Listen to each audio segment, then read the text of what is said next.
চামড়ার বাজার নিয়ে এবারেও হতাশ ব্যবসায়ীরা। কাঙ্ক্ষিত দাম না পাওয়ার অভিযোগ তাদের।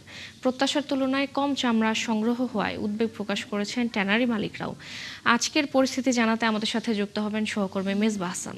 মেজবা, আপনি এই মুহূর্তে কোথায় আছেন, কেমন দেখছেন চামড়ার বাজার এবং এবারের ঈদের চামড়ার বাজারের সার্বিক পরিস্থিতি জানাবেন। ফারজানা, আছি রাজধানীর পুরান ঢাকার পোস্তাতে। এখানে মূলত যে চামড়ার সংগ্রহ কিন্তু গতকাল পর্যন্ত কোরবানির ঈদের যে সংগ্রহ সেটি কিন্তু গতকালেই শেষ হয়েছে।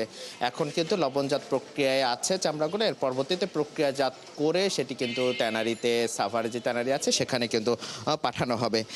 যে বাস্তবতা আসলে চামড়ার বাজার নিয়ে এবার শুরু থেকে যেটি আমরা দেখেছি, শুরু থেকে মৌসুমী ব্যবসায়ীদের একটা অভিযোগ ছিল, তারা সরকারের নির্ধারিত বেঁধে দেওয়া দাম পাচ্ছিলেন না। তারা সরকার লবণজাত যে দাম বেঁধে দিয়েছে এটি কিন্তু কাঁচা চামড়ার ক্ষেত্রে অনেকটা ক্ষেত্রে ব্যত্যয় হয় নিয়েছিলেন এর আগে, এবং একই অবাস্তবতা কিন্তু আমরা এখনো দেখেছি। একটু পরেই কিন্তু এখানে যে ট্যানারি মালিক সমিতি আছে তারা ব্রিফ করবেন এবং ব্রিফের মাধ্যমে আমরা জানতে পারবো যে তাদের লক্ষ্যমাত্রা কতটুকু ছুঁতে পেল। তবে এখন পর্যন্ত যে আমরা যতটুকু জানতে পেরেছি যে লক্ষ্যমাত্রা যেটি, এটি প্রতি বছর 1 লাখ চামড়া এখানে সংগ্রহ হয়, সেটি কিন্তু এবার 70,000-এর মতো এসেছে বলে আমাদেরকে জানিয়েছেন তারা।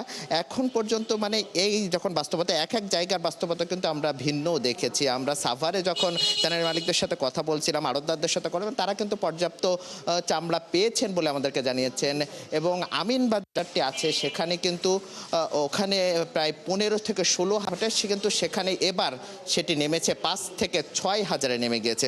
সবকিছু মিলে লক্ষ্যমাত্রা অনেক ক্ষেত্রে কমেছে। এর কারণ হিসেবে আমরা যেটা জানতে পেরেছি, ট্যানারি মালিকরা যেটা অভিযোগ করছিলেন এবং আড়তদাররা যেটা অভিযোগ করছিলেন, যে আড়তদারদের বড় একটা অভিযোগ যে তারা ট্যানারি মালিকদের কাছ থেকে কিন্তু পর্যাপ্ত যে মূলধন সেটি কিন্তু পাননি গেল বছর, এবং কয়েকটি বছরের যে বকেয়া টাকা সেটি কিন্তু এখনো পাননি, যার কারণে পর্যাপ্ত অর্থের অভাবে তারা কিন্তু চামড়া সংগ্রহ করতে পারেনি। পোস্তার বাস্তবতা যেটি, তারা যেটি বলছিলেন যে যখন সাভারে ট্যানারি শিল্প স্থানান্তর করা হয়, এখন কিন্তু এখানের সক্ষমতা অনেক ক্ষেত্রে কমে গিয়েছে। যারা এখানে যেখানে মজুদ রাখা হবে সেই জায়গাটাও অনেক ক্ষেত্রে কমে গেছে, যার কারণে কিন্তু তারা পর্যাপ্ত যে সেটি কিন্তু তারা রাখতে পারছে না।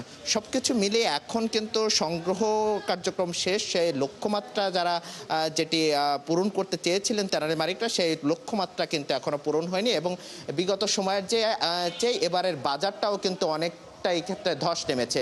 এই ছিল সবশেষ, ফারজানা। ধন্যবাদ মেজবা আমাদের সাথে যুক্ত হওয়ার জন্য। দর্শক, রাজধানী চামড়া বাজারের খবর জানাচ্ছিলেন সহকর্মী মেজবা হাসান।